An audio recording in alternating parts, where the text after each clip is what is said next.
Yun, paano nga ba gagamitin 'tong auto hold? 'Tong auto hold na 'to,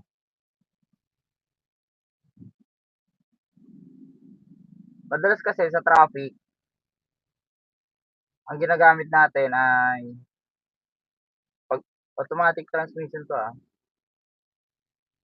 ang ginagamit natin ay,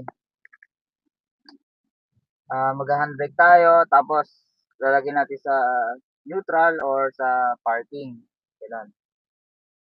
Dito sa bagong ano, icon, ah, 'pag in-auto hold mo siya, ma-activate mo siya kapag nag-full stop ka, ganyan. Ifu-full stop mo siya sa traffic, hindi mo na kailangan ng pack ng preno. Made-deactivate mo lang yan siya kapag, ah, long press mo yung preno,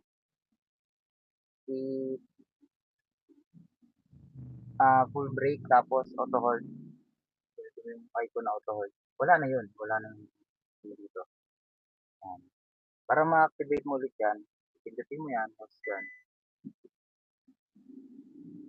naka-auto hold yan. Ngayon preno, ayan na, traffic, yan ganyan traffic.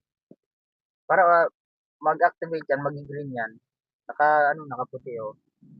'Pag ganyan, kailangan mag-full stop ka pa rin kapag ano, idiin mo lang siya, ididiin mo lang siya. Hindi yan siya ma-activate 'pag ano, 'pag dahan-dahan lang yung preno mo or smooth lang yung preno.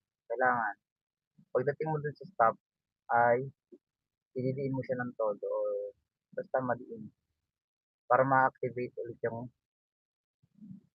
ano niya, yung kanyang handbrake, auto hold, yan. Yan, dinininan ko, dinidinan ko yung preno. Kaya kahit tanggalin ko na yung pako diyan ay hindi na yan aabante. Sana nasundan niyo.